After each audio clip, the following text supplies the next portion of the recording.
हाँ, तो कैसे हो सभी लोग? बढ़िया एकदम। बढ़िया नहीं हो तो बढ़िया हो के आओ।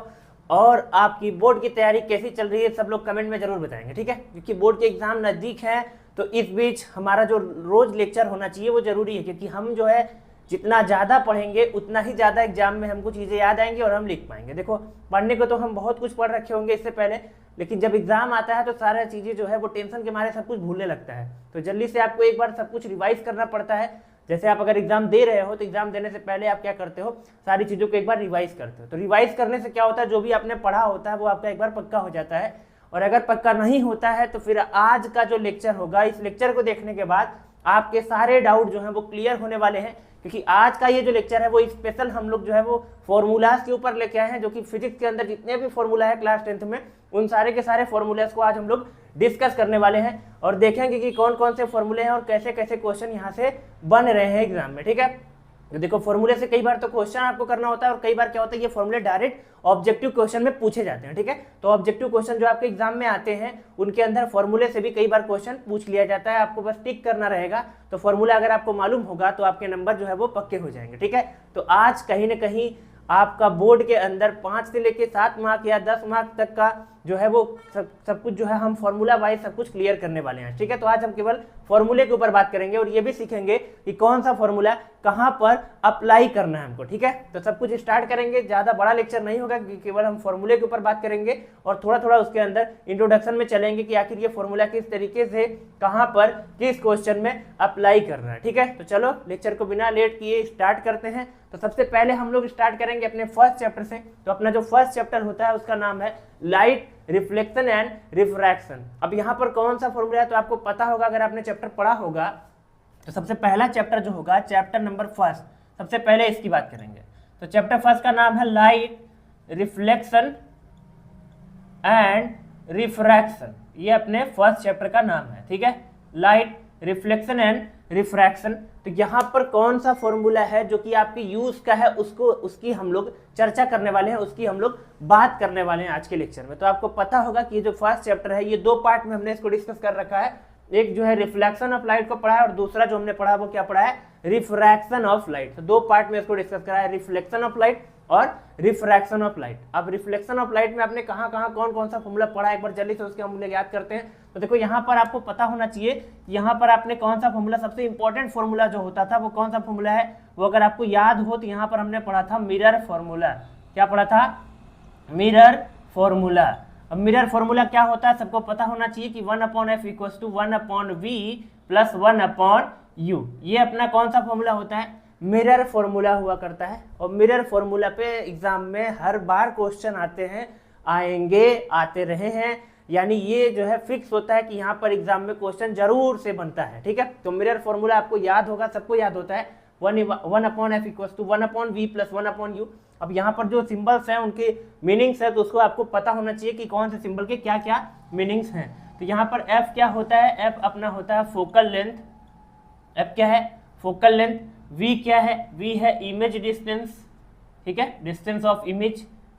और u क्या है, ऑब्जेक्ट डिस्टेंस, ठीक है? u अपना क्या है, ऑब्जेक्ट डिस्टेंस। तो u है ऑब्जेक्ट डिस्टेंस, v है इमेज डिस्टेंस और f है फोकल लेंथ। तो यहाँ पर आपको कोई भी 2 वेरिएबल दिए होंगे एग्जाम में, गिवन होंगे, आपको तीसरा जो है वो फाइंड करना होता है। तो आप इस फॉर्मूले की मदद से मिरर फॉर्मूले की मदद से आप उसको कैलकुलेट कर सकते हो। देखो, कई बार यहाँ पर क्या होता है, आपको जो है यहाँ पर f ना देके आपको कई बार जो है वो r गिवन होता है। तो सबसे पहले हम बात करेंगे कि r क्या चीज होता है। यहाँ पर पहले मैं फॉर्मूला लिख देता हूँ और फिर समझाऊंगा कि ये r वाला फॉर्मूला यूज करना है कि नहीं करना है। तो अगर आप इसको ऐसे नहीं लिखना चाहते तो आप इसको ऐसे यूज कर सकते हो, r वाला formula 2/r equals to 1/v plus 1/u। लेकिन ये फॉर्मूला तब यूज करना है जब आपको r गिवन हो, f गिवन ना हो, तब उस केस में। या फिर आपने f पूछ रहा है तो आप इससे जा सकते हो, r पूछ रहा है तो आप इससे जा सकते हो। अगर आप नहीं जानना चाहते, एक ही फॉर्मूला याद कर रहा है आपने, दूसरा नहीं याद कर रहा है, नहीं चाहते याद करना, ज़्यादा प्रेशर नहीं चाहते हो, तो एक ही फॉर्मूले से दोनों बात बन सकता है। अभी हम आगे डिस्कस करेंगे उसको। तो यहाँ पर r क्या है, तो सिंपल r होता है अपना रेडियस ऑफ कर्वेचर, ठीक है? क्या होता है, रेडियस ऑफ कर्वेचर। तो आपके पास 2 फॉर्मूले हैं, दोनों में से ये ज़्यादा पॉपुलर है, ये ज़्यादा फेमस है, इसी से ही आप क्वेश्चन कर जाएंगे।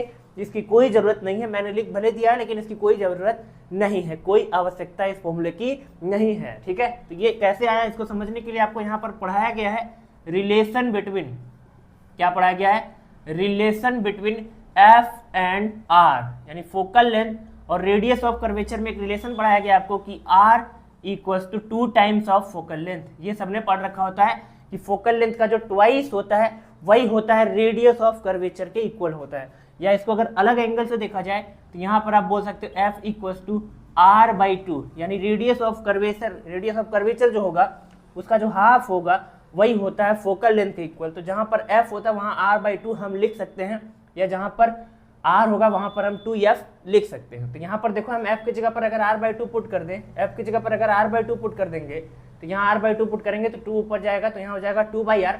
तो ये वही फॉर्मूला है, बस इसको अलग एंगल से लिखा गया है। ठीक है, तो अगर आपको नहीं चाहिए, ये नहीं जमता आपको, तो ये फॉर्मूला याद कर लेंगे आप, और उसके बाद यहाँ से आप f की वैल्यू निकाल लेंगे यहाँ से, और f की वैल्यू यहाँ पुट करके 2 से मल्टीप्लाई करके आप क्या निकाल लेंगे, r निकाल सकते हो। ठीक है, तो अगर ताम झाम नहीं चाहिए तो ये तो सबको याद ही होता है, ये तो बहुत फेमस रिलेशन होता है, relation between f and r।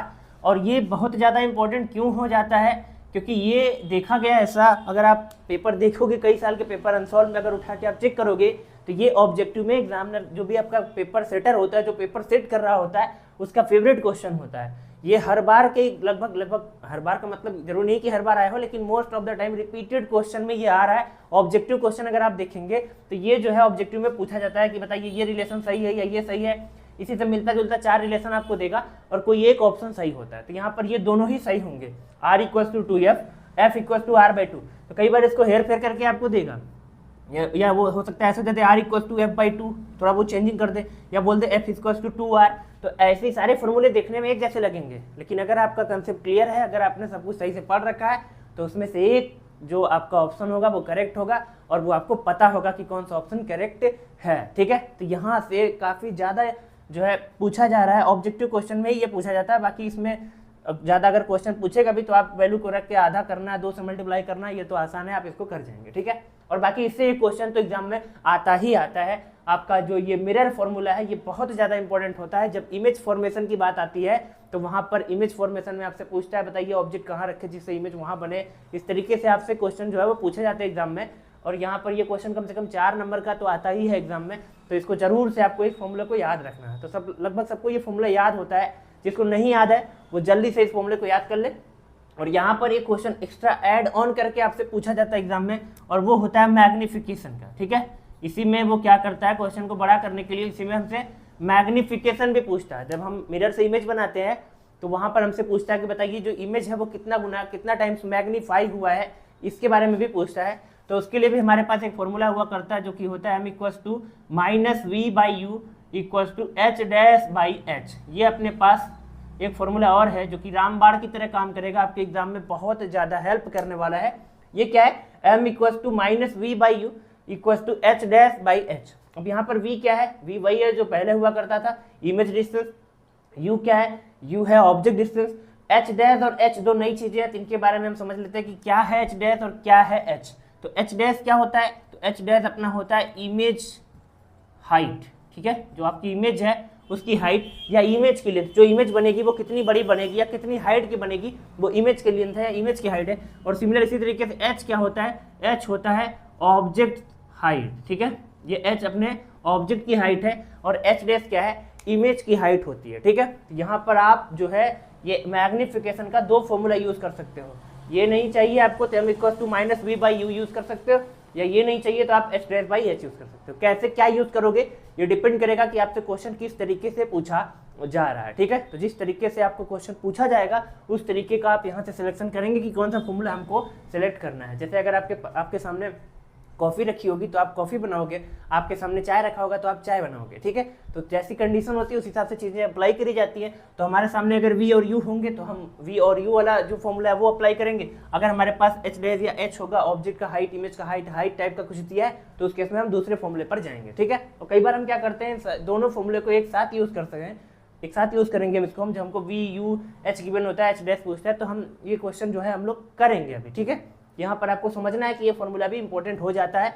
और यहाँ पर एक चीज़ और है जो कि आपसे पूछी जाती है, रिपीटेड टाइम पूछी जाती है, वो ये जो मैग्निफिकेशन होता है इसकी वैल्यू में जो है ऑब्जेक्टिव क्वेश्चन ज़्यादा बन रहा होता है। ठीक है, यहाँ पर आपसे m की वैल्यू पूछी जाती है, जैसे m की वैल्यू क्या क्या हो सकती है, m की वैल्यू ग्रेटर देन 1 हो सकती है, m की वैल्यू लेस देन 1 हो सकती है, और m की वैल्यू इक्वल टू 1 हो सकती है। ठीक है, ग्रेटर देन 1 हो सकती है, लेस देन 1 हो सकती है, और इक्वल टू 1 हो सकती है। तो कब ग्रेटर देन 1 होती है? ग्रेटर देन 1 होने का मतलब होता है जो इमेज है आपका वो आपके ऑब्जेक्ट से बड़ा है। ठीक है, सिंपल आपको ऐसे याद रखना है, अगर मैग्निफिकेशन 1 से बड़ा है तो उस केस में इमेज जो है वो ऑब्जेक्ट से बड़ा बनने वाला है। ठीक है, और सिमिलर इस तरीके से अगर मैग्निफिकेशन 1 से छोटा है तो जो आपका इमेज का हाइट होगा वो ऑब्जेक्ट से छोटा होगा। ठीक है, यानी इमेज आपका ऑब्जेक्ट से छोटा बनेगा, स्मॉलर इन साइज बनेगा। और अगर m की वैल्यू इक्वल टू 1 है, इस केस में h dash equal to h हो जाएगा, ऑब्जेक्ट और इमेज दोनों सेम साइज के हो जाएंगे। तो ये सब हमने जो है लॉन्ग लेक्चर्स में कवर कर रखा है, लेकिन यहाँ पर हम क्योंकि फॉर्मूला की बात कर रहे हैं तो हम थोड़ा थोड़ा ऊपर से चीज़ों को पढ़ के आगे बढ़ने की कोशिश करेंगे, नहीं तो लेक्चर फिर लंबा हो जाएगा और ये रिवीजन की जगह पूरा लेक्चर ही बन जाएगा यहाँ पर। ठीक है, चलिए, तो यहाँ पर देखो, इससे आपको ऑब्जेक्टिव क्वेश्चन खूब पूछे जा रहे हैं एग्जाम में, और इससे आपको ऑब्जेक्टिव क्वेश्चन काफी पूछे जा रहे हैं। और ये फॉर्मूला भी उठा के कई बार ऑब्जेक्टिव में पूछ लेता है कि बताओ कौन सा रिलेशन सही, लेकिन ये ज्यादा बार पूछा जाता है। ये m की वैल्यू बताओ ग्रेटर देन 1 है उसका क्या मीन्स होते हैं, यहाँ पर लेस देन 1 है उसका क्या मतलब है, इक्वल टू 1 है इसका क्या मतलब है। ये r और f का जो रिलेशन होता है ये ऑब्जेक्टिव में पूछा जा रहा है। और यहाँ पर m की वैल्यू से भी सवाल आते हैं, जैसे ये m होता है ना, m की वैल्यू पॉजिटिव भी हो सकती है और m की वैल्यू निगेटिव भी हो सकती है। तो याद रखो, इसको मैं लिख नहीं रहा हूँ, m की वैल्यू अगर पॉजिटिव आती है तो इसका मतलब क्या होता है, पॉजिटिव का मतलब आपका वर्चुअल एंड इरेक्ट इमेज होता है, और अगर m की वैल्यू आपकी नेगेटिव आती है उस केस में आपका जो इमेज होगा वो रियल एंड इन्वर्टेड होगा। तो कई बार आपसे पूछेगा कि बताइए कि जो हमारा इमेज है वो रियल एंड इन्वर्टेड है, तो उसके लिए जो m की वैल्यू होगी वो पॉजिटिव, निगेटिव या क्या होगी इस टाइप से, या जीरो जो भी होगा उस टाइप से आपसे एग्जाम में ऑब्जेक्टिव क्वेश्चन टाइप पूछे जाते हैं। ठीक है, तो हम लोग ज्यादातर ऑब्जेक्टिव की ही बात क्यों कर रहे हैं,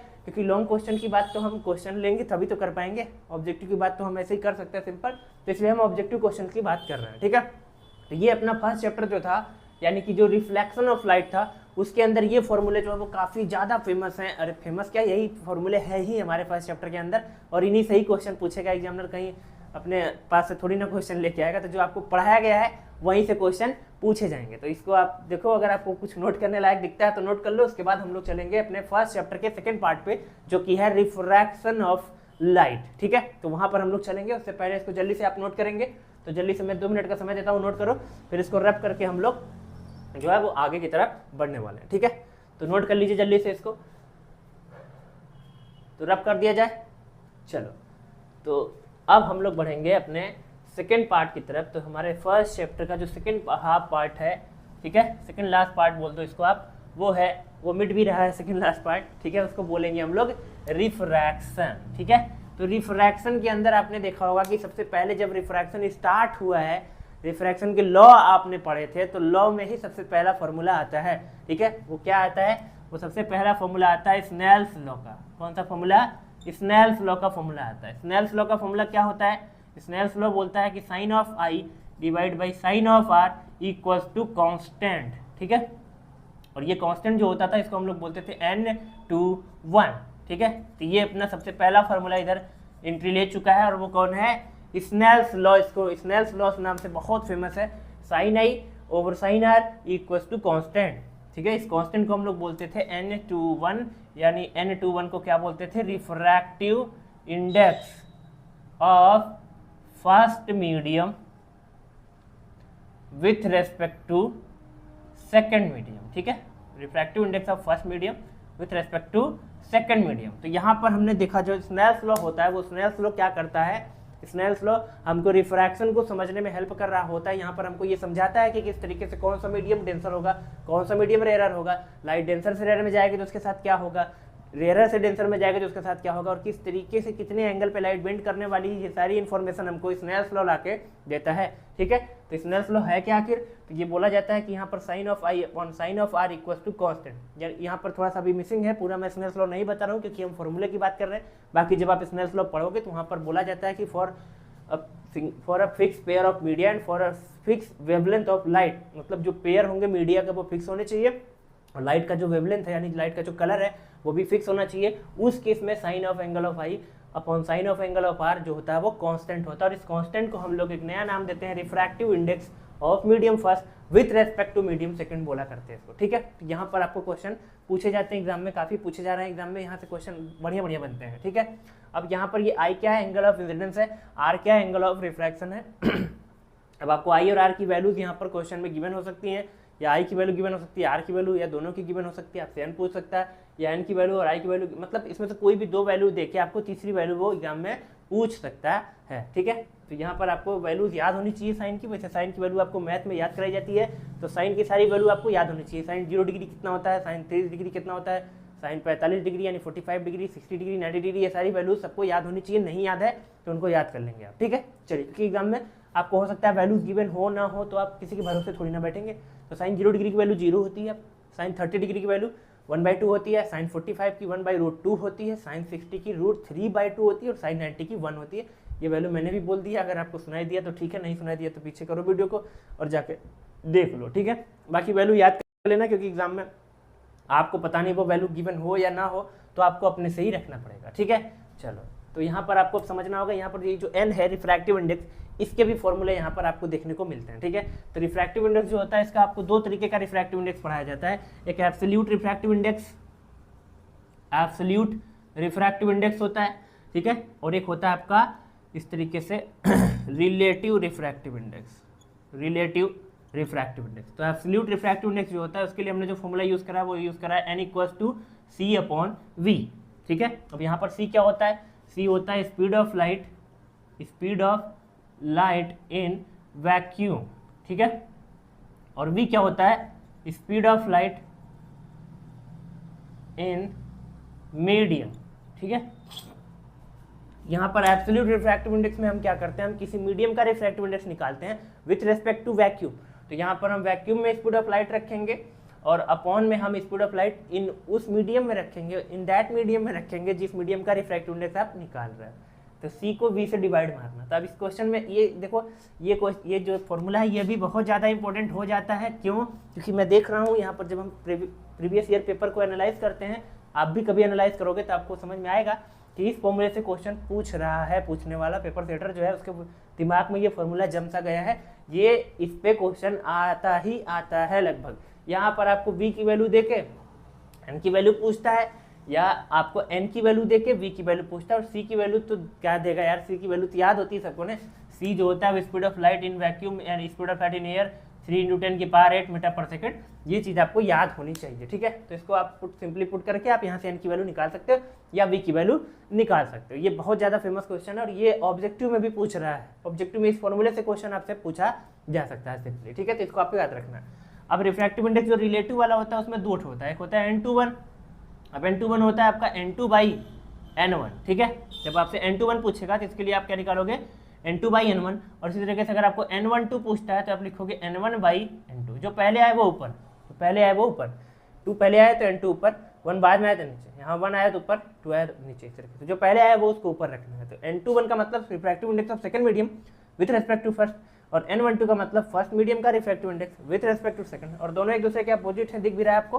तो यहाँ से आप n12 बराबर 1/n21, अरे दोनों एक ही हो गए क्या, n21 बराबर 1/n12 जो है आप इस तरीके से लिख सकते हो। देखो दोनों n2/n1 एक दूसरे के रेसिप्रोकल हैं, तो आप यहाँ पर जस्ट उल्टा कर देंगे, एक निकाल के दूसरे को जस्ट उल्टा कर देंगे, तो आपको दूसरे का आंसर भी यहाँ से आ जाएगा। तो इससे आप रिफ्रैक्टिव इंडेक्स को कैलकुलेट कर सकते हो, रिलेटिव वाला इससे कैलकुलेट कर सकते हो, एब्सोल्यूट वाला इससे। वैसे रिलेटिव वाला एग्जाम में आता नहीं है ज़्यादातर, क्योंकि हमारे सिलेबस का पार्ट ये नहीं रहा आप, तो ये एब्सोल्यूट वाला क्वेश्चन ज़्यादातर एग्जाम में आ रहा है, ठीक है। तो आपको ये फॉर्मूले याद होने चाहिए। बाकी स्नेल्स लॉ आपका जो है सबसे ज़्यादा इंपॉर्टेंट टॉपिक यहाँ पर होता है, क्योंकि स्नेल्स लॉ अपने आप में ही, उसका नाम ही स्नेल्स लॉ है, तो नाम ही उसका काफ़ी है। तो यहाँ पर एग्जाम में पूछे जाने के इसके ज़्यादा पॉसिबिलिटीज़ होती हैं।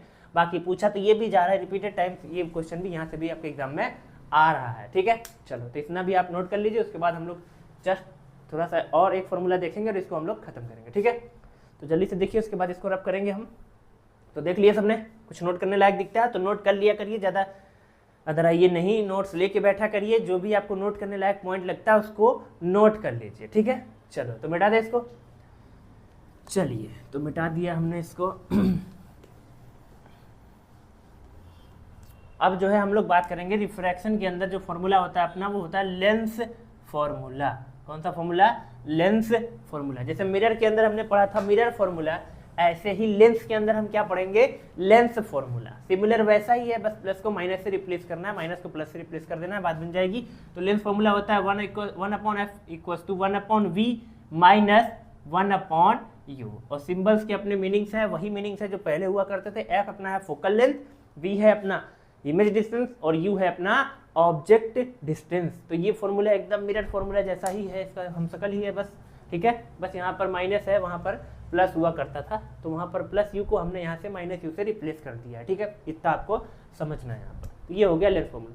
अब बाकी जैसे वहाँ पर मैग्निफिकेशन आपसे पूछा जाता था, ऐसे ही यहाँ पर भी आपसे मैग्निफिकेशन पूछा जाता है। तो यहाँ पर जो मैग्निफिकेशन का फॉर्मूला है ये थोड़ा सा चेंज है, v upon U equals to h dash upon h। तो कहाँ पर चेंजिंग है आपको दिख रही होगी। यहाँ पर देखो, अगर आप मिरर फॉर्मूला से इसको कंपेयर करते हो तो मिरर फॉर्मूले में यहाँ पॉजिटिव, यहाँ प्लस होता था, यहाँ प्लस होता था और यहाँ पर माइनस होता था। लेकिन लेंस में अगर आप देखो तो यहाँ माइनस है और यहाँ प्लस है, जस्ट अपोजिट, प्लस का माइनस, माइनस का प्लस किया हमने, ठीक है। तो जस्ट आपको एक फॉर्मूला याद रखना है, दूसरे में जस्ट उसका अपोजिट आपको अप्लाई कर देना है। मिरर में फॉर्मूला यहाँ पर पॉजिटिव होता है, वहाँ निगेटिव होता है, और यहाँ पर लेंस के अंदर यहाँ निगेटिव होता है, वहाँ पर पॉजिटिव होता है। तो जस्ट सेम वही फॉर्मूला है, बस साइन का थोड़ा सा डिफरेंस है। क्यों है? इसके पीछे इसका डेरिवेशन है, इसके पीछे इसका लॉजिक है, इसके पीछे साइन कन्वेंशन है, लेकिन वो हमारा सिलेबस नहीं है, ठीक है। तो बस आपको इतना याद रखना है और बाकी इस पे क्वेश्चन आप आराम से कर ले जाओगे। जो भी वैल्यूज आपको गिवन होगी उसी वैल्यूज को आपको रखना है और रख के जो आपसे पूछा जा रहा है उसको सिंपली फाइंड करना है। बस रखना यह है, एक चीज़ याद, ये रखनी चीज़ मतलब रखने वाली बात, याद रखने वाली बात ये है कि जब आप वैल्यूज़ को यहाँ रख रहे होते हो u, v, f, यहाँ h डैश h, तो सारी वैल्यू को विथ प्रॉपर साइन रखेंगे। साइन कन्वेंशन आपके दिमाग में होना चाहिए, ठीक है। साइन के साथ रखेंगे क्योंकि एक प्लस अगर एक माइनस हुआ तो आंसर आपका गलत हो जाएगा, कहीं पर भी आंसर आपका मैच नहीं करने वाला है, ठीक है। किसी से भी मैच नहीं करेगा। तो प्लस को माइनस ना करें, माइनस को प्लस ना करें, साइन कन्वेंशन आपके दिमाग में होना चाहिए, ठीक है। तो साइन कन्वेंशन एक बार जरूर से आप फॉलो करेंगे, एक बार पढ़ के जरूर से उसको जानेंगे, ठीक है। तो ये अपना फर्स्ट चैप्टर जो था उसके अंदर ये सारे फॉर्मूले जो हैं वो आपको देखने को मिलते हैं, ठीक है। तो बोलो तो फिर इसको रब किया जाए, कुछ है ही नहीं वैसे यहाँ पर, तो बाकी आपको ये लगभग याद ही होगा। इस पर आप क्वेश्चन को अप्लाई करते रहो, ठीक है। तो चलो अब रब करके हम लोग बढ़ेंगे अपने सेकंड चैप्टर की तरफ और देखेंगे वहाँ पर कोई फॉर्मूला है क्या। अगर फॉर्मूला है तो उसको डिस्कस करके फिर हम लोग आगे बढ़ने वाले, ठीक है। तो जल्दी से इसको आप नोट करिए, फिर इसको हम लोग रब करके आगे बढ़ेंगे, ठीक है। नोट करिए जल्दी से, तो मिटा दिया जाए। चलो मिटा देते हैं, ठीक है। तो अपना जो सेकंड चैप्टर है वो क्या होने वाला है? अपना जो चैप्टर सेकंड है वो है human I and colourful world, ठीक है।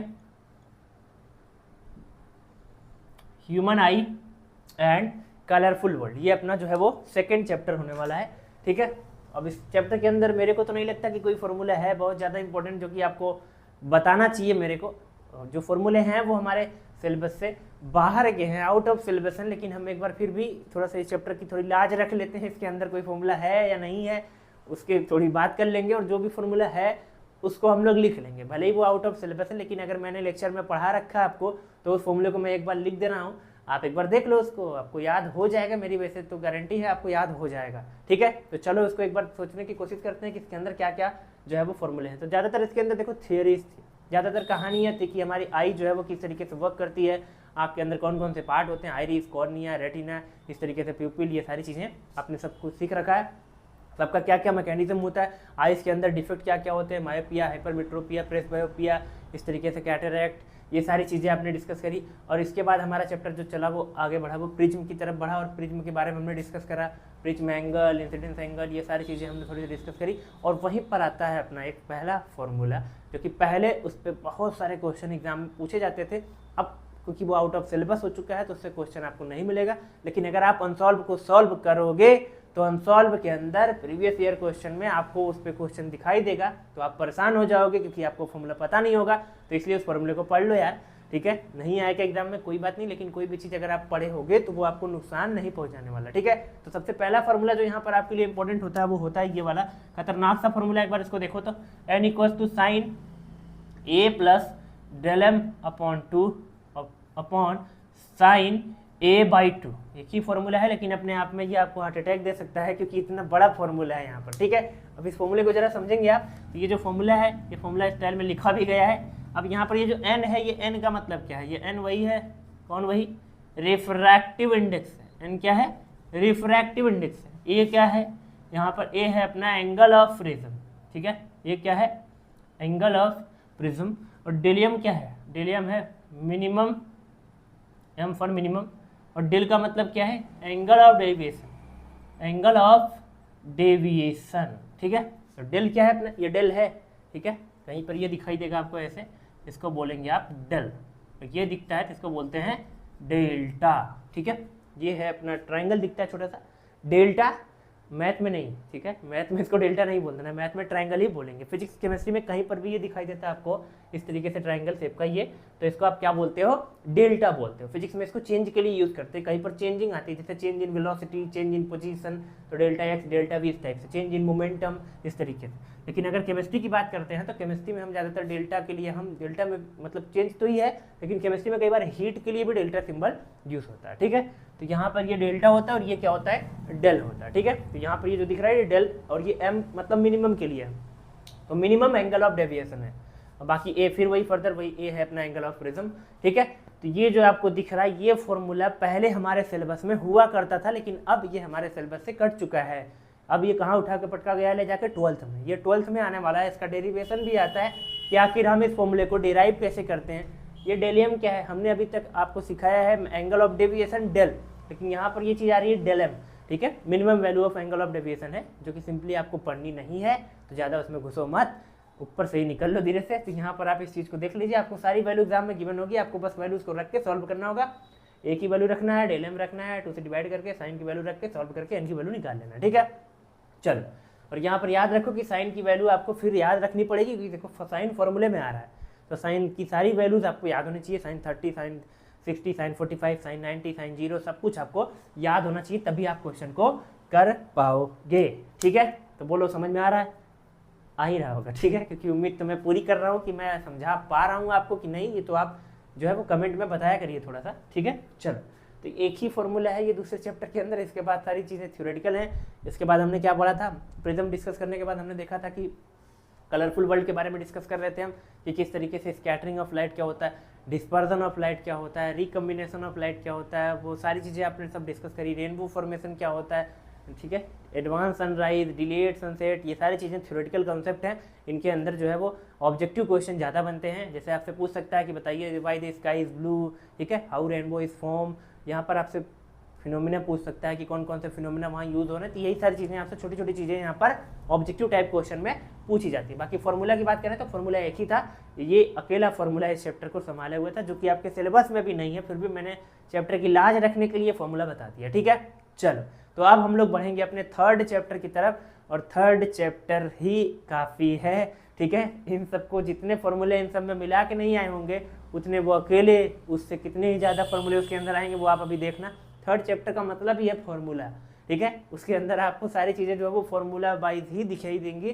थ्योरेटिकल कंसेप्ट बहुत कम है, सब कुछ जो है वो मैथ से अप्लाई हो रहा है, वहाँ फॉर्मूले की भरमार है, पूरी मंडी लगी है फॉर्मूले की। तो चलो हम लोग थर्ड चैप्टर में बढ़ेंगे, और फिर फर्दर लास्ट चैप्टर जो अपना आएगा फोर्थ, उसके अंदर भी फॉर्मूलेज नहीं है, इक्का दुक्का होंगे जो कि आउट ऑफ सिलेबस होंगे, लेकिन हम लोग उनकी बात भी करेंगे। तो अपने थर्ड और मोस्ट अवेटेड चैप्टर की तरफ बढ़ेंगे।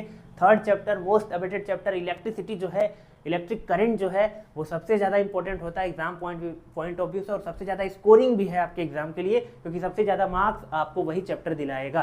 ठीक है, तो चलो इस चैप्टर की तरफ बढ़ते हैं। हम लोग इतना देर क्यों कर रहे हैं, तो चलो आगे बढ़ते हैं। तो इसको जल्दी से नोट करके, ठीक है, जल्दी नोट करो, फिर हम इसको रफ करेंगे। ठीक है, नोट करिए नोट करिए नोट करिए, जल्दी करिए जल्दी करिए, मिटा दिया जाए।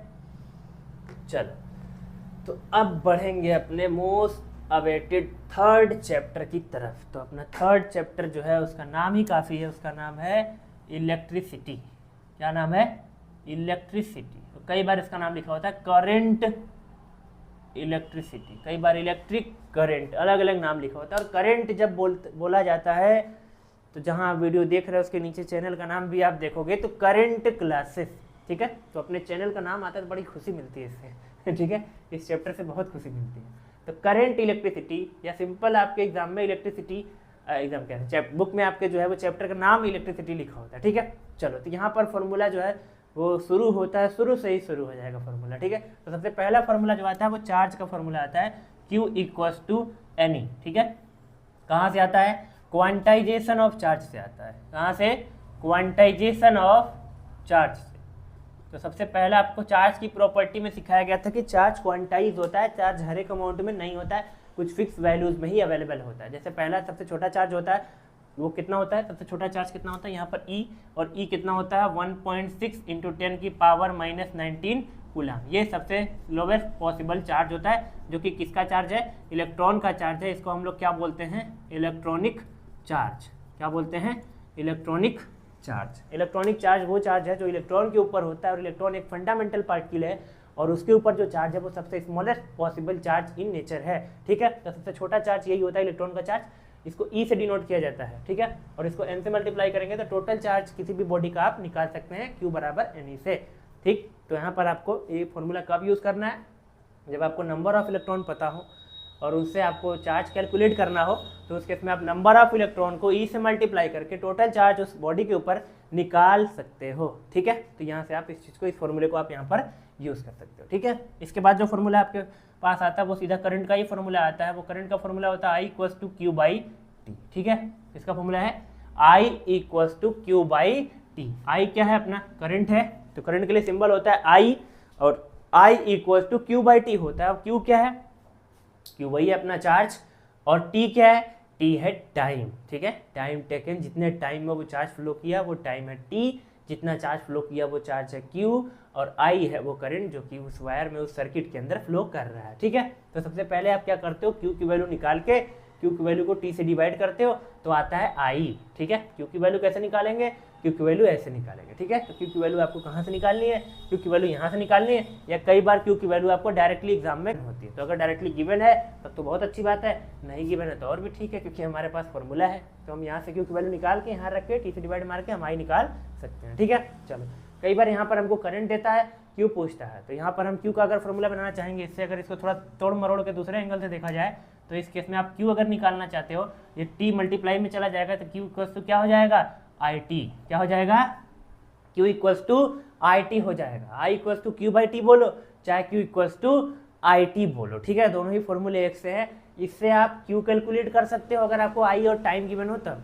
इससे आप I कैलकुलेट कर सकते हो अगर आपको Q और टाइम गिवन हो तब, ठीक है। इससे भी आप Q कैलकुलेट कर सकते हो, तो Q इससे भी कैलकुलेट हो सकता है, इससे भी कैलकुलेट हो सकता है। तो किससे करना है वो डिपेंड करेगा, सिचुएशन कैसी है, गिवन डेटा क्या है, उस हिसाब से आप यूज़ करते हो। Number of charge, number of electron given है, तो उस केस में यहाँ से ये Q यूज़ करना है। अगर करंट गिवन है तो उस केस में आप इस फॉर्मूले को यूज़ करने वाले हो, ठीक है। बोलो, समझ आ रहा है? तो आपको कौन सा फॉर्मूला यूज़ करना है, ये बुद्धि आपको खुद विकसित करनी होगी अपने में, यानी डेटा देख के आपको समझना होगा कि कौन सा फॉर्मूला हम यहाँ पर अप्लाई करने वाले हैं, ठीक है। तो इसको आपको समझना होगा, ठीक। चलो, इसके बाद जो हमारा फॉर्मूला आता है वो किसका आता है?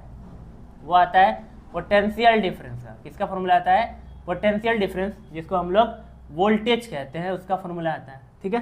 तो पोटेंशियल डिफरेंस या वोल्टेज का जो फॉर्मूला होता है वो सिंपली होता है V इक्वल्स टू W/Q, ठीक है। V equals to W/Q। ये अपना फॉर्मूला जो है वो पोटेंशियल डिफरेंस या वोल्टेज का होता है, ठीक है। अब ये जो फॉर्मूला है ये उसकी डेफिनेशन से बनाई गई है। ये फॉर्मूले भी एग्जाम में काम आते हैं, लेकिन अभी ओम्स लॉ करके एक फॉर्मूला है वो ज़्यादा एग्जाम में पूछा जा रहा है। बाकी ये भी बहुत यूजफुल फॉर्मूला है, इसको हल्के में ना लेना। ये डेफिनेशन से बनाया गया फॉर्मूला है। यहाँ पर सब क्या क्या है, सब सारी चीज़ें आपको पता होनी चाहिए। यहाँ पर W क्या है? W जैसे पहले से आपको पता हो रहा है, W अपना क्या है? वर्क डन है, वर्क है, कार्य है, ठीक है। और Q क्या है? Q है अपना चार्ज, और V क्या है? V है अपना पोटेंशियल डिफरेंस। तो V है पोटेंशियल डिफरेंस, W है वर्क, और Q है चार्ज। तो कब लगाना है V वाला फॉर्मूला, कब लगाना है पोटेंशियल डिफरेंस का फॉर्मूला? जब आपको W और Q गिवन हो, उस केस में आप V का फॉर्मूला यूज कर सकते हो, ठीक है। इस फॉर्मूले को थोड़ा तोड़ मरोड़ के अगर लिखा जाए, तो तोड़ मरोड़ के अगर आप लिखोगे तो यहाँ से W इक्वल टू आप निकालोगे तो V इंटू Q हो जाएगा। क्या हो जाएगा? Q इंटू V हो जाएगा, ठीक। ये V आपका जो है कैपिटल V लिखा करो, स्मॉल v वेलोसिटी के लिए होता है, कैपिटल V जो होता है वो पोटेंशियल डिफरेंस के लिए होता है, ठीक। चलो, तो W इक्वल टू क्या हो जाएगा? Q इंटू वी, ये क्यू वी मल्टीप्लाई हो जाएगा तो W equal to Q V. तो आपको पूछ सकता है कि बैटरी जो है या सेल जो है वो कितना वर्क कर रहा है, अगर उसका पोटेंशियल डिफरेंस इतना है और इतना चार्ज को ले जाना है, तो इस तरीके से आपसे यहाँ पर घुमा फिरा के भी क्वेश्चन पूछ सकता है। एक ही फॉर्मूला है, उसका दूसरा रूप ये है, ठीक है। तो ये इसके बाद हम लोग जस्ट बढ़ने वाले हैं आप ओम्स लॉ के ऊपर। तो चलो ओम्स लॉ को डिस्कस करते हैं। तो ओम्स लॉ को डिस्कस करने के लिए इसको एक बार रफ कर लेंगे और रफ करके फिर हम लोग ओम्स लॉ की तरफ बढ़ने वाले हैं। तो जल्दी से इसको नोट करो, उसके बाद ओम्स लॉ को हम लोग देखेंगे, ठीक है। मिटाया जाए इसको, बोलो नोट हो गया, मिटा दिया जाए। चलिए तो इसको रफ करके अब हम लोग बात करेंगे ओम्स लॉ की, और यहाँ से क्वेश्चन आता ही आता है, ठीक है। तो ओम्स लॉ से जो फॉर्मूला आपको सबसे पहला फॉर्मूला मिलता है ओम्स लॉ, वो क्या है? V equals to I R. क्या मिलता है? V equals to I R. V अपना है पोटेंशियल डिफरेंस, I है इलेक्ट्रिक करंट, और R यहाँ पर होता है रेजिस्टेंस, ठीक है। R मेहमान आपका, तो इसका हम थोड़ा सा चर्चा कर लेते हैं। R क्या है? R है एक कांस्टेंट, इसको बोलते हैं रेजिस्टेंस। I करंट है, V है अपना पोटेंशियल डिफरेंस, ठीक है। तो यहाँ से भी देखो आप V की वैल्यू फाइंड कर सकते हो। इसके पहले जो फॉर्मूला दिया मैंने आपको, V equal to W over Q, W by Q, वहां से पोटेंशियल डिफरेंस निकाल सकते हो। इसके अलावा V equal to I times R। अगर आपको करंट और रेजिस्टेंस पता है तो आप मल्टीप्लाई करके यहाँ से भी निकाल लो, या आपको करंट रेजिस्टेंस जैसी कोई चीज़ पता ही नहीं है, आपको वर्क पता है, चार्ज पता है, तो उस केस में आप V equal to W over Q वाला फॉर्मूला यूज़ कर सकते हो। दोनों ही फॉर्मूले अपने आप में इंपॉर्टेंट है, लेकिन ये ज़्यादा इंपॉर्टेंट होता है। अगर वो 19 है तो ये उससे 20 है, इतना आपको समझना है, ठीक है। चलो फिर यहाँ पर आप इस फॉर्मूले को तोड़ मरोड़ के 3 तरीके से एग्जाम में यूज़ कर सकते हो, और यहाँ से भी ऑब्जेक्टिव क्वेश्चन एग्जाम में पूछा ही जाता है। जो पेपर सेटर होता है उसके दिमाग में ये छपा है, वो इसी फॉर्मूले को तोड़ मरोड़ के जो है वो ऑब्जेक्टिव क्वेश्चन में देता है, और एक ऑप्शन वहाँ पर आपका सही होता है। तो यहाँ पर एक तो आपको सीधा सीधा दिख रहा है यहाँ पर ये, और इसको तोड़ मरोड़ के कैसे? यहाँ पर आई का फॉर्मूला अगर आपसे पूछा जाए तो आर को आप डिवाइड में ला देंगे इधर, तो आई इक्वल टू हो जाएगा V अपॉन आर। या आपसे अगर यहाँ से आर का फॉर्मूला पूछा जाए तो आप आर इधर लाने, सॉरी आर का फॉर्मूला लाने के लिए आप आई को फेंक देंगे इधर, तो R equal to V upon I. तो एक ही फॉर्मूले हैं, उसके 3 रूप आपको इधर दिखाई दे रहे हैं, ठीक है। एक ही फॉर्मूले के 3 रूप हैं, तीनों एक ही चीज़ें हैं, बस हमने अलग अलग एंगल से देखा है वहाँ पर। V equal to I R बोलो, चाहे I equal to V upon R, और चाहे R equal to V upon I. जो बच रहा है उसको डिवाइड में फेंक देना आपको, बस आपको सिंपल फॉर्मूले बनते जाएंगे। तो ये सारे फॉर्मूले भी आपको एग्जाम में क्या पता ये तीनों ऑप्शन में रहे और एक ऑप्शन गलत हो, आपसे पूछे कौन सा गलत है, तो गलत वाला गलत होगा, गलत वाला गलत होगा, बाकी सही वाला सही होगा। तो आपको अगर तीनों ऑप्शन पता रहेंगे तब तो बोलेंगे आप सही है, तब तो गलत सेलेक्ट कर पाएंगे, ठीक है।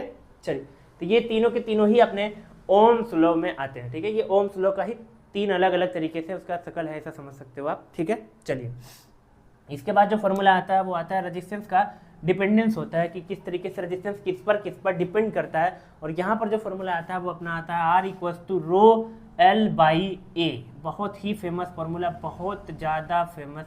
इस पर अगर मैं 5 स्टार लगाऊँ, ठीक है, तो इस पर 3 स्टार ही लगाऊंगा। ये 3 स्टार का मतलब ये थोड़ा कम इंपॉर्टेंट है, और 5 स्टार का मतलब इसको खा जाओ, नहीं 5 स्टार खाने वाला नहीं है ये। 5 स्टार का मतलब ये काफ़ी ज़्यादा इंपॉर्टेंट क्वेश्चन होता है, और काफ़ी ज़्यादा एग्जाम में क्वेश्चन इससे बन रहा है, काफ़ी ज़्यादा मतलब काफ़ी ज़्यादा बार, ठीक है। आप अगर उठा के देखोगे अनसॉल्व प्रीवियस ईयर क्वेश्चन अगर आप देखोगे तो इससे क्वेश्चन बनता ही बनता है, और बहुत मस्त क्वेश्चन इससे बनता है। वो फिक्स क्वेश्चन है उस टाइप का, मतलब उस टाइप का आप 1-2 क्वेश्चन लगा लोगे तो आप एग्जाम में उसको कर ही जाओगे, इतना बढ़िया क्वेश्चन इससे आता है, ठीक है। चलो यहाँ पर ये जो रो है, ये रो कौन है, इनका परिचय करा दें आपसे।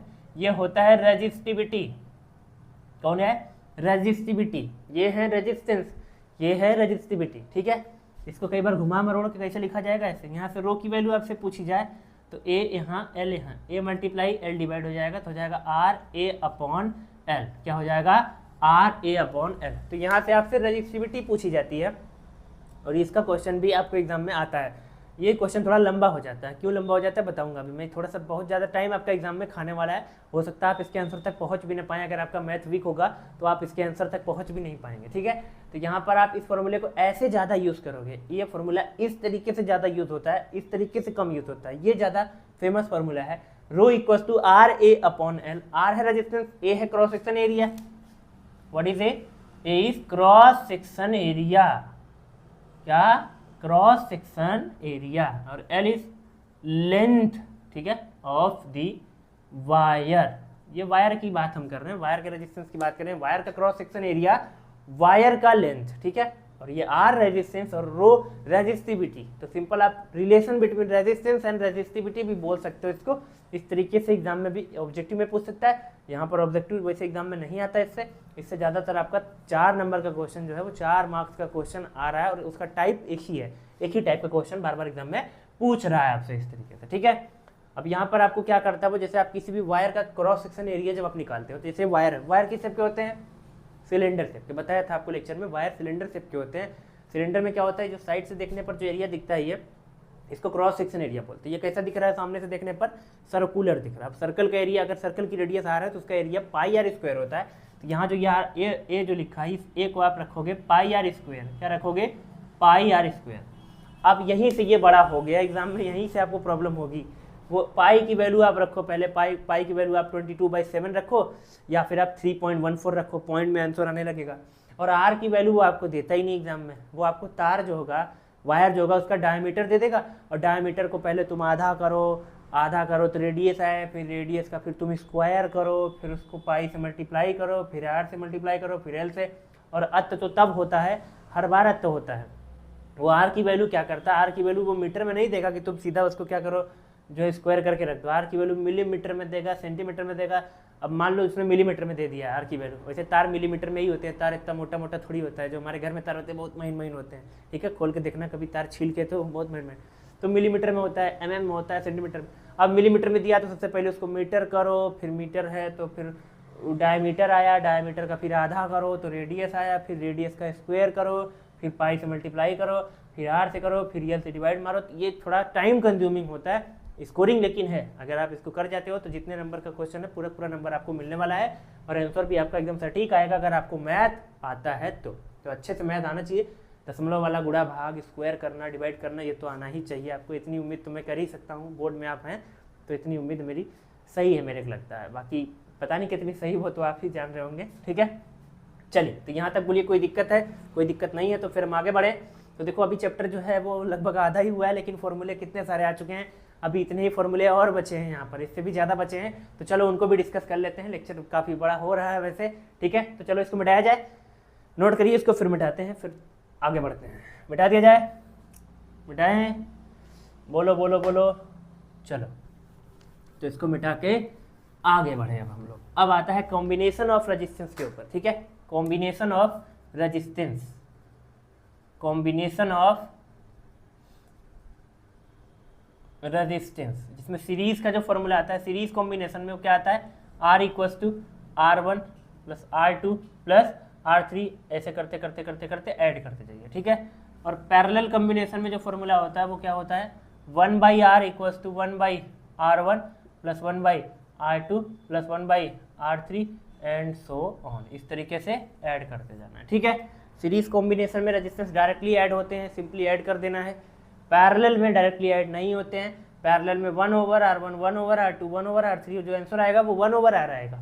लास्ट में जाके 1/R को तुम उल्टोगे तो तुमको R मिलेगा। यहाँ थोड़ा तामझाम है, इसमें तो कोई देख के आंसर बता सकता है, 5 ओम 10 ओम 15 ओम 30 ओम डायरेक्ट जोड़ दिया, 5 10 15 15 30 डायरेक्ट। लेकिन यहाँ 5 और 10 और 15 रख के आप डायरेक्ट कोई भी नहीं कर पाएगा, उसको एलसीएम लेके सॉल्व करना होगा। आप एलसीएम लेंगे, आप सॉल्व करेंगे, फिर यहाँ एलसीएम लेके सॉल्व करने से 1/R आएगा, फिर उसको उलटना पड़ेगा लास्ट में, तब जाके आपको R मिलने वाला है। तो इसमें तामझाम ज़्यादा है, तो इससे एग्जाम में क्वेश्चन ज़्यादा बनेंगे। ये तो हलवा गलवा है, इसको तो देख के कोई भी बता सकता है कि हाँ इसका आंसर ये आने वाला है, ठीक है।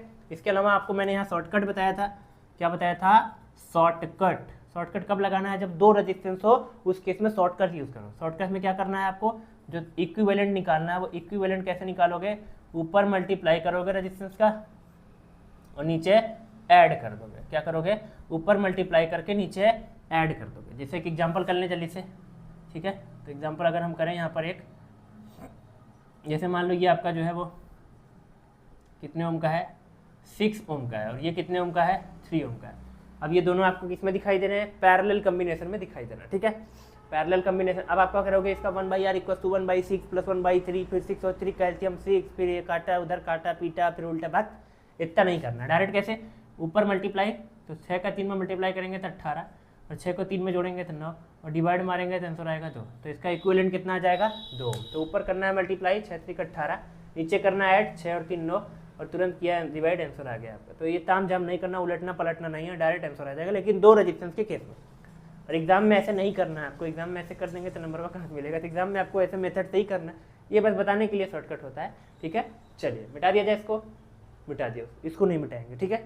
चलो तो यहाँ से आप इसको यूज़ करोगे आगे। फिर इसके बाद हमने कौन सा फॉर्मूला पढ़ा है, तो इसके बाद हमने जो फॉर्मूला पढ़ा होता है वो पढ़ते हैं हम लोग जूल्स लॉ ऑफ हीटिंग। क्या पढ़ते हैं, Joule's law of heating. Joule's law of heating जो फॉर्मूला हमने पढ़ा था वो क्या पढ़ा था, H equals to I square R T. क्या पढ़ा था, H equals to I square R T. Joule's law of heating बोलता है कि जब किसी भी वायर के अंदर करंट फ्लो करता है तो वायर का पूरा जो एनर्जी होता है, करंट जो होता है पूरा एनर्जी का फॉर्म है, तो वो क्या होता है, वायर में हीट के थ्रू लॉस होता है, ठीक है। जब भी वायर में करंट फ्लो करता है, किसी भी सर्किट में करंट फ्लो करता है, तो करंट टोटली यूज़ नहीं हो पाता, कुछ करंट वेस्ट हो जाता है, एनर्जी के फॉर्म में वहाँ से लूज़ हो जाता है, जैसे हीट के फॉर्म में लूज़ होता है। जैसे आप अपना फ़ोन चला रहे हो, 2 घंटे चला रहे हो तो फ़ोन गर्म होगा, तो गर्म मतलब हीट, और हीट मतलब एनर्जी। एनर्जी कहाँ से आई, करंट से आई। पंखा चलते चलते हीट हो जाएगा, टीवी चलते चलते हीट हो जाएगा। अरे कोई भी चीज़ चलते चलते हीट क्यों हो जाती है, क्योंकि करंट का हीटिंग इफेक्ट होता है, करंट वहाँ पर करंट जो है वो एनर्जी बन के निकल रहा होता है, लूज़ हो रहा होता है, ठीक है। चल तो इस तरीके से यहाँ पर ये फॉर्मूला आपको लगाना है जब आप हीटिंग इफेक्ट को समझा रहे हो उस केस में। यहाँ पर आई क्या है, करंट है, आर क्या है, रेजिस्टेंस है, टी क्या है, टाइम है, ठीक है। एक चीज़ यहाँ पर समझने वाली क्या है, समझने वाली बात यह है कि देखो एच आई स्क्वायर के प्रोपोर्शनल है। अगर आपको कोई बोले एच किसके प्रोपोर्शनल है, आई स्क्वायर के प्रोपोर्शनल है, एच आई स्क्वायर के प्रोपोर्शनल। इसका मतलब यह है करंट को 2 गुना करने से हीट 2 गुना नहीं 4 गुना होगी। 2 का स्क्वायर 4 गुना, स्क्वायर है ना। अगर आप हीट को करंट को अगर आप 3 गुना करते हो तो हीट जो है वो 9 गुना बढ़ेगी। करंट को अगर आप आधा करते हो तो हीट आधी नहीं होगी, 1/4 हो जाएगी, 1/4, 1/4 का मतलब ये, ठीक है। और अगर आप हीट को 1/3 करोगे तो हीट 1/9 हो जाएगी, क्योंकि उसका स्क्वायर है। यहाँ से क्वेश्चन एग्जाम में पूछ रहा है, ये अच्छा क्वेश्चन है। ऑब्जेक्टिव में भी यहाँ से आता है, 2 वायर आपको देके दोनों में हीट का रेशियो पूछता है वैसे। तो इस फॉर्मूले को आपको याद रखना है, ठीक है। ये फॉर्मूला काफ़ी ज़्यादा इंपॉर्टेंट होता है, एच आई स्क्वायर के डायरेक्टली प्रोपोर्शनल है। करंट को 2 गुना करने से हीट 2 गुनी नहीं 4 गुनी होगी। करंट को 4 गुना करने से हीट 4 गुना नहीं 16 गुना होगा, स्क्वायर हो जाएगा, ठीक है। बाकी रेजिस्टेंस और टाइम से डायरेक्टली प्रोपोर्शनल है, उसमें कुछ उतना लेना देना नहीं है, ठीक है। तो इसको मिटा दें हम। चलिए अब इस फॉर्मूले का दूसरे एंगल से देखोगे तो 2 और एंगल है। कौन कौन सा, वी आई टी, ये दूसरा एंगल है। जैसे वी आई पी है वैसे वी आई टी से याद कर लो इसको, एच बराबर वी आई टी, ठीक है। अब यही वी और आई की वैल्यूज पुट करके हम सिंपली निकाल सकते हैं। जैसे ओम्स लॉ पढ़ा था, V equals to I R. अब देखो यहाँ पर अगर आप वी की वैल्यू आई आर रख दोगे, वी की जगह पर आई आर रख दो, ठीक है। तो यहाँ जैसे ही वी की जगह पर आप आई आर रखोगे तो आई आर, आई स्क्वायर हो जाएगा, 2 आई स्क्वायर आर टी, यही आ जाएगा, ठीक है। तो यहाँ वी की वैल्यू रखने से ये आया। अब आई की वैल्यू रखने से एक नया फॉर्मूला आएगा। तो यहाँ से आई की वैल्यू क्या आएगी, वी अपॉन आर। तो यहाँ आई जगह वी अपॉन आर रखोगे तो वी और वी स्क्वायर बाई आर, एक फॉर्मूला बनेगा V square by R T. नहीं समझ में आया, बना के देखो। आई की जगह रखेंगे V by R, V by R, और वी बाई आर जैसे रखेंगे तो V square by R T, V square by R T. 3 फॉर्मूले हुए, I square R T, V I T और V square by R T. एक ही याद रखो तो एच बराबर वी आई टी याद रखो, या ये आई स्क्वायर आर टी, हमारे बुक में एच बराबर आई स्क्वायर आर टी ज़्यादा फेमस लिखा है, इसको याद रखा करो। H equals to V I T, V की वैल्यू रख दो तो ये फॉर्मूला, आई की वैल्यू रख दो ओम्स लॉ से तो ये फॉर्मूला। और ओम्स लॉ तो क्या नहीं मालूम है यार, ओम्स लॉ तो सबके मालूम है, ठीक है। तो ओम्स लॉ से आप तीनों फॉर्मूले डिराइव कर सकते हो, एक याद रखो, 2 बाकी आप निकाल सकते हो वहाँ पर, ठीक है। और ये फॉर्मूले भी एग्जाम में ऑब्जेक्टिव में पूछा जा रहा है, ऑब्जेक्टिव में पूछा जा रहा है, ये बार बार पूछा जा रहा है, कई बार पूछा गया है। आपसे एक ऑप्शन करेक्ट होता है, वही आपको सिलेक्ट करना होता है, ठीक है। चलो इसके बाद हमारा चैप्टर बढ़ता है पावर की तरफ। किसकी तरफ, पावर की तरफ। पावर का फॉर्मूला हमारे चैप्टर के अंदर आता है, तो हमको पावर के बारे में पूछा जाता है। तो पावर का जो फॉर्मूला सिंपली होता है वो P equals to W by T होता है, और W को हम E भी लिख सकते हैं। एक बार देख लेते हैं कि आपको दिखाई दे रहा है कि नहीं, ठीक है, क्योंकि बोर्ड के बाहर जा रहा है। तो एक बार मैं चेक कर लेता हूँ कि बोर्ड में आ रहा है कि नहीं। ओए आ रहा है, ठीक है। चलिए तो P equals to W by T होता है, यहाँ पर W होता है वर्क और T होता है टाइम और P होता है पावर।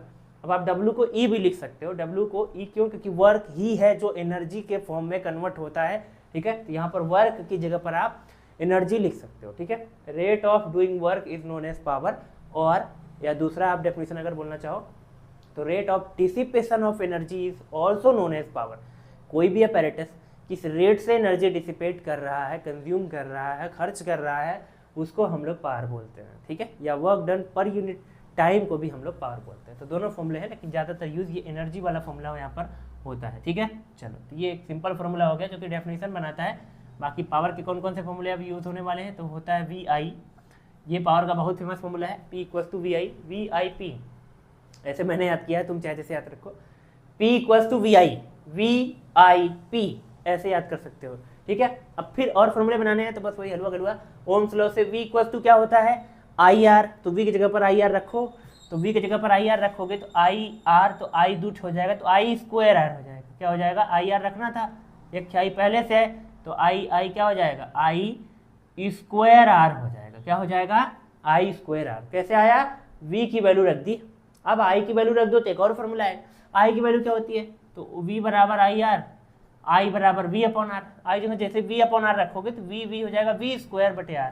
क्या हो जाएगा, V स्क्वायर बटे R।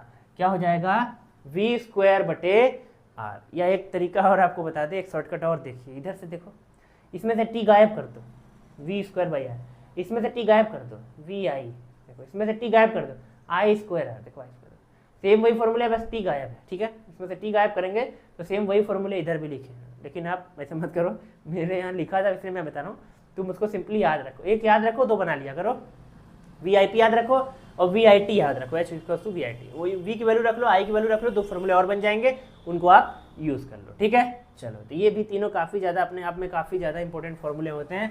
कब कौन सा लगाना है, डिपेंड्स ऑन सिचुएशन, परिस्थिति कैसी है, सिचुएशन कैसा है, उस अकॉर्डिंग आप फॉर्मूला यूज़ करेंगे। वोल्टेज करंट गिवन तो ये, और करंट रेजिस्टेंस गिवन तो ये, और वोल्टेज रेजिस्टेंस गिवन तो ये है, ठीक है। तो इस केस में आपको इसे समझना है। यहाँ पर R को याद रखो, R रेजिस्टेंस होता है, रेजिस्टेंस कांस्टेंट होता है, ठीक है। तो इसको आपको समझना है, किसी भी वायर का रेजिस्टेंस कांस्टेंट होता है, ये चीज़ आपको समझनी। कई बार ये R वाला फॉर्मूला ज़्यादा यूज होता है एग्जाम में, आपको देखने को मिलेगा, ठीक है। चलो बिठा दिया जाए, बोल लो, अरे बोलिए। अच्छा, एक चीज़ और समझो, यहाँ पर ये रिलेशन ज़्यादा इंपॉर्टेंट हो गया अपने में, P equal to V square by R। अब जैसे मान लो वोल्टेज को किसी ने जो है आधा कर दिया, वोल्टेज 220 था, आपने कर दिया 110, 220 का आधा 110, ठीक है। तो वोल्टेज को अगर आपने आधा किया तो पावर आधी हो जाएगी, बोलो। यहाँ तो देखो, पावर वोल्टेज के स्क्वायर के प्रोपोर्शनल है।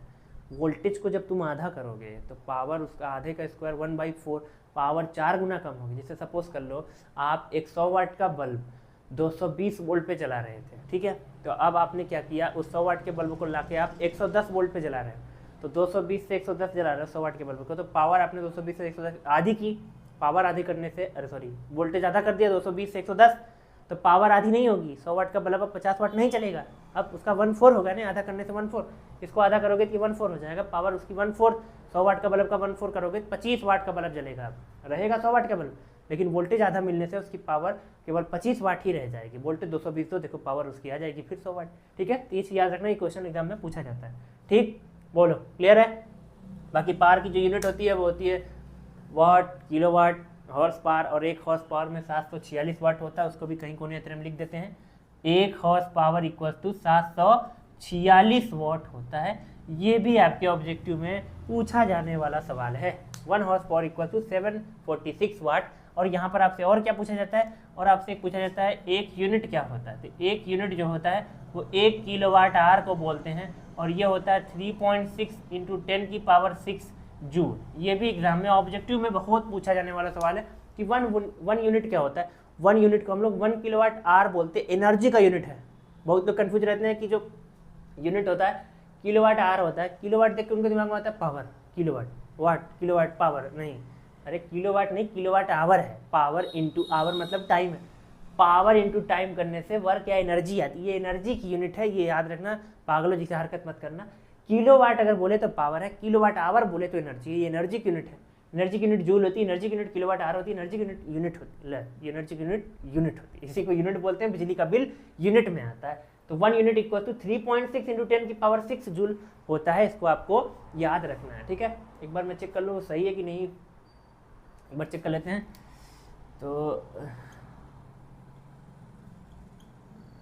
ठीक है, तो वो जो लिखी गई वैल्यू वो सही है, आप निकाल सकते हो। 1 किलोवाट इक्वल टू, यहाँ 1 किलोवाट बराबर 1000 वाट रख दो, और 1 घंटे में 3600 सेकंड रख के मल्टीप्लाई कर लो, आ जाएगा तो ठीक है। तो वही आएगा, बट 3.6 × 10 की पावर 6 जूल ऑब्जेक्टिव में पूछा जाने वाला क्वेश्चन, उसको याद रखना। 3.6 10 की पावर 6 जूल 1 किलोवाट वाट या 1 यूनिट के अंदर ये वैल्यू होती है। ठीक है, बोलो, अरे बोलो, समझ आया क्या?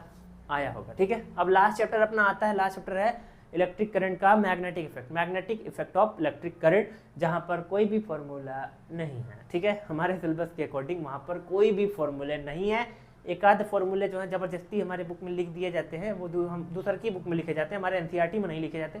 वो साइड बुक जो होती है उनके अंदर जो है वो फॉर्मूले जबरदस्ती घसीट के लिख दिया जाता है, लेकिन वहाँ पर कोई फॉर्मूला नहीं है। ठीक है, तो यही आपका जितना भी था बस सब कुछ यही था, और इतने फॉर्मूले आपको रिवाइज करने, और जिसमें सबसे ज़्यादा फॉर्मूले देख रहे हो इलेक्ट्रिसिटी चैप्टर के अंदर आते हैं, क्योंकि सबसे ज़्यादा स्कोरिंग चैप्टर यही होता है। तो इसको जल्दी से आप पूरा का पूरा रिवाइज कर लो एक बार, और पूरा का पूरा एग्जाम में जाने से पहले आप इस 50 मिनट के 45 मिनट के लेक्चर को पूरा देख लेना। इससे आपको सारे फॉर्मूले दिमाग में आपके नाचते रहेंगे, तो ऑब्जेक्टिव में भी बहुत ज़्यादा हेल्प होने वाली है आपकी, और जो लॉन्ग क्वेश्चन होंगे, जो फॉर्मूला बेस्ड क्वेश्चन होंगे, उनको अभी आप बहुत आराम से कर जाओगे। ठीक है, तो चलो ठीक है, बाकी पढ़ाई करते रहो। All the very best.